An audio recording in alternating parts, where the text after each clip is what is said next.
Hi all, assalamu alaikum. I did not expect that much love in that video. I'm really touched by everyone's lovely DMs, comments, everything. There's just so many. I can't like enough of them. I am just so overwhelmed. Thank you so much. It's made my life I did sadly get a few unaliving threats from some Hindutva people, but that's okay. It doesn't bother me. It still does not get to me. I thought it would affect my mental health. Some of my friends said maybe you should just like not be on oh my god, my lips are so dry. I forgot to have sabur today. Never mind that. And I'm just not gonna care. That says more about them than it says about me, right? So yeah. So now let's chat about a lot of Hindus, a lot of Muslims, a lot of people want to know why I left Hinduism and why I think it personally doesn't make sense to me. So let me tell you why. Here it goes.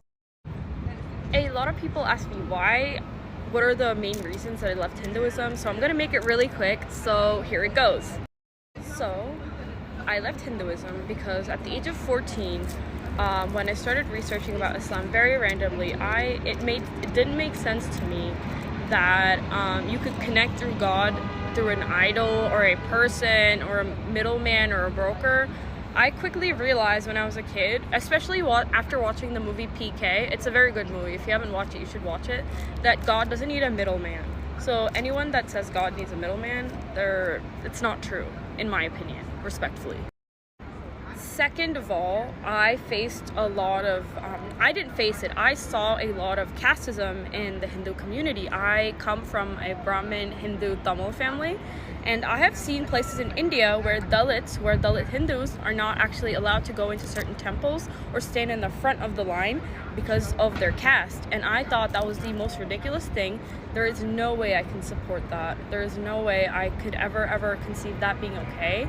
And I know a lot of people have a lot of excuses for caste. Some say it's not a caste system, it's a varna system. So in Hinduism, there are castes called Brahmins who are on top, and only they're allowed to read and interpret the Vedas. No one else can. And there's Vaishyas, and there's also other castes, like I think Dalits, there's Shudras, there's all these castes, and then there's the lowest most castes who do so-called menial labor. And the Manusmriti said that if they listen to the Vedas, then hot liquid or hot lava should be poured into their ears. And I was like, no, that's not something that I can personally stand for.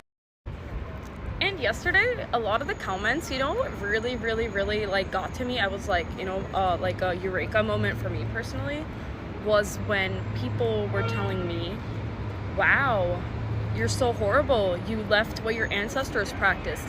And I'm not going to give you an answer, but I'm going to give you an answer from what my belief directly says, what my holy book directly says. So we believe that in the Quran, Allah subhanahu wa ta'ala said that some of the people continued to follow idol worship even though they knew it was not right because their ancestors did so. It directly says this in Surah Baqarah, guys. I was so stunned by that because I was like, literally, this is what my parents tell me. You should do this because it's for your ancestors did this, your ancestors did this. But no one ever questioned if it made sense, if any of this made sense.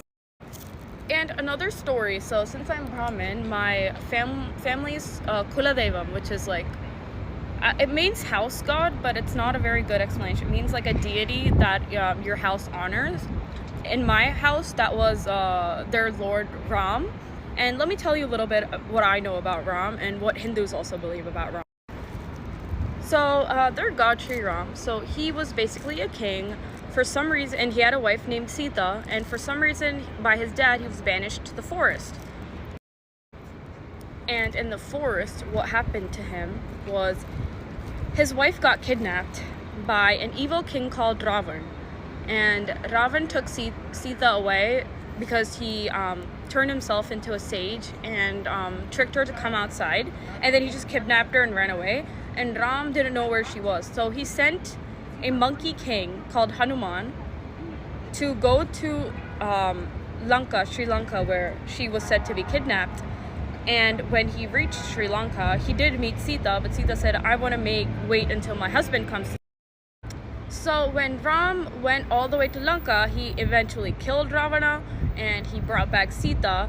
but it's all good until now. But wait, it gets a little questionable. I mean no disrespect to Hindus, like absolutely no disrespect. So when Sita comes back, there were people talking and saying that Sita was not a pure woman and she committed adultery, and Sita was obviously a very pure woman, and Ram himself did not respect his pure wife Sita and asked her to be burnt in the fire. And she passed the test. We call this the Agni Pariksha, and she passed the test when she walked through the fire, and she was proven to be pure.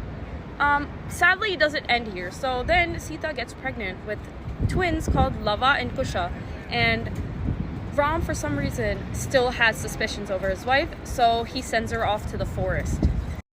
Now, everyone, can we think critically? Does that make sense to send a pious, good wife who literally was dying until the husband tried to come save her, and now you kill her, or like you send her to the forest and she could potentially be killed? Is that dharma? Dharma means righteousness and the right path.